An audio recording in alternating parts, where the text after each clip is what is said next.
Hi friends, ഇന്ന് നമുക്ക് നോക്കാം ഗൂഗിൾ ക്രോമിൽ നിന്ന് എങ്ങനെ നമുക്ക് അഡ്വർടൈസ്മെൻറ്റ് റിമൂവ് ചെയ്യാമെന്നതിനെക്കുറിച്ച്.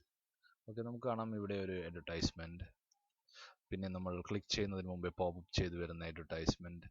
ഇതൊക്കെ നമുക്ക് എങ്ങനെ റിമൂവ് ചെയ്യാമെന്നതിനെക്കുറിച്ച് നമുക്ക് നോക്കാം.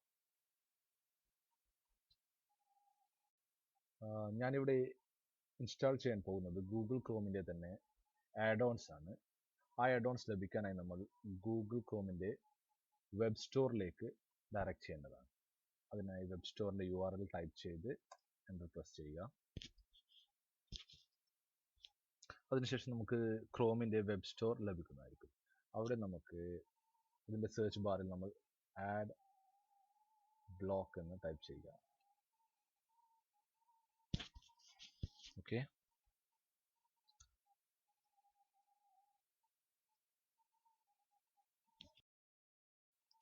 ഇതിൽ നിന്ന് നമുക്ക് ആഡ് ബ്ലോക്ക് എന്ന ഈ ആഡ്-ഓൺസിനെ സെലക്ട് ചെയ്യാം. അതിനുശേഷം നമുക്ക് ഇങ്ങനെ ഒരു പേജ് വരുന്നതായിരിക്കും. ഇതിൽ നമ്മൾ ഫ്രീ എന്ന ഈ ഏരിയയിൽ ക്ലിക്ക് ചെയ്യുക.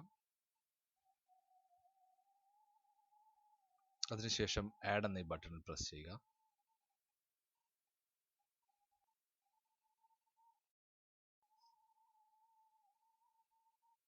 ആഡ് ബ്ലോക്ക് സക്സസ്ഫുള്ളി ഇൻസ്റ്റാൾ ആയി കഴിഞ്ഞാൽ നമുക്ക് ഗൂഗിൾ ക്രോമിൻ്റെ റൈറ്റ് സൈഡിൽ അതിൻ്റെ എംബ്ലം കാണാൻ സാധിക്കുന്നതായിരിക്കും. ഓക്കെ, ഇങ്ങനെയാണ് നമ്മൾ ഗൂഗിൾ ക്രോമിൽ അനാവശ്യമായി വന്നു ചേരുന്ന അഡ്വർടൈസ്മെൻറ്റിനെ നമുക്ക് റിമൂവ് ചെയ്യാൻ സാധിക്കുന്നത്. Okay friends, thanks for watching my video. Please do subscribe and comment. Bye bye.